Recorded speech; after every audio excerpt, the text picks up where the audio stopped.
Bonjour à tous, j'espère que vous êtes en forme.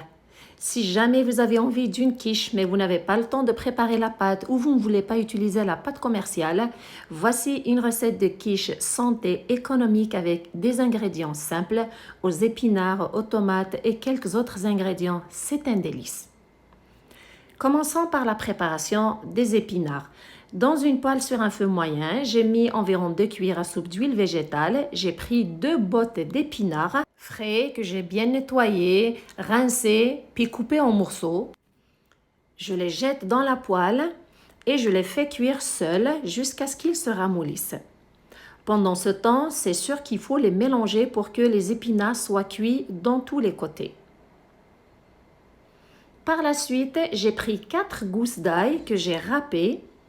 Je les ajoute pour donner du goût à ces épinards.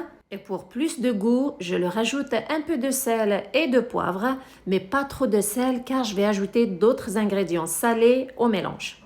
Je les fais revenir encore pour un moment pour qu'ils puissent absorber le goût des épices et de l'ail. Je les mélange environ 1 minute après, j'éteins le feu, je retire les épinards et je les réserve de côté. Une fois que les épinards sont prêts, je passe aux autres ingrédients.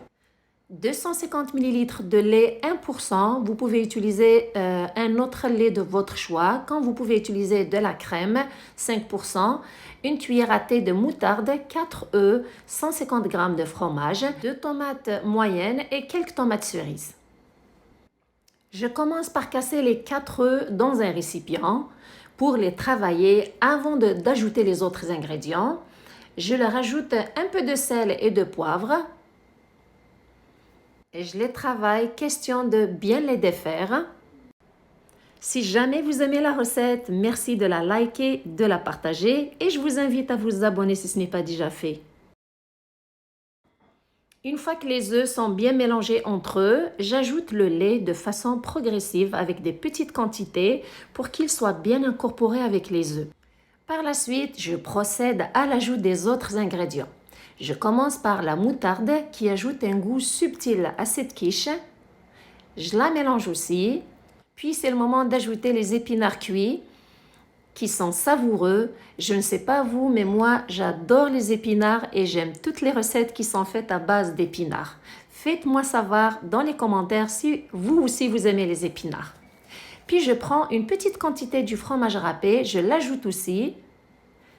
Et c'est en ce moment que je prends un moule à quiche, que je badigeonne du beurre, de préférence du beurre. Pourquoi? Pour que ça soit facile de démouler la quiche après sa cuisson.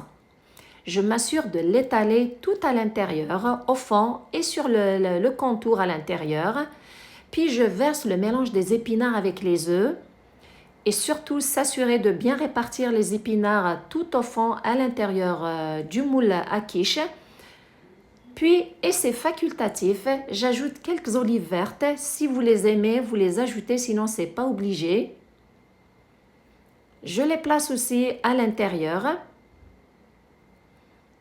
Par la suite, j'ajoute le reste du fromage dessus. Pour maximiser le goût, personnellement, j'ai mis juste un peu de fromage râpé, mais vous pouvez mettre plus. Mon but, c'est de réduire la quantité de gras dans cette quiche.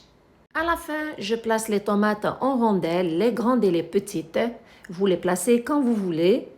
Et le four est préchauffé à 180 degrés Celsius, 350 degrés Fahrenheit. Je la mets au four pour la faire cuire jusqu'à ce qu'elle devienne dorée sur le contour et que le mélange devienne ferme. Ça prend entre 30 à 45 minutes. Personnellement, ça a pris 45 minutes car ça dépend du moule que vous utilisez. Dans un moule à quiche en céramique, ça prend plus de temps de cuisson. Par contre, dans un moule pour quiche en métal, ça prend moins de temps de cuisson. Juste à la sortie du four, j'ai laissé la quiche se reposer juste quelques minutes, comme c'était notre souper et je l'ai préparé le soir et on avait hâte de la déguster, donc je ne l'ai pas laissé se reposer un peu plus de temps pour avoir des tranches fermes. Mais je vous conseille de la laisser minimum 30 minutes pour avoir de belles tranches qui se coupent facilement et pour avoir un morceau de quiche qui est ferme. En tout cas, pour le goût, elle est très délicieuse, savoureuse. Surtout que ça ne prend pas beaucoup de temps pour la préparer. Vous n'avez pas besoin de vous casser la tête pour préparer la pâte ou utiliser la pâte commerciale. Une très bonne quiche que je vous recommande. J'espère qu'elle sera à votre goût. Merci de me suivre. Prenez soin de vous et à la prochaine.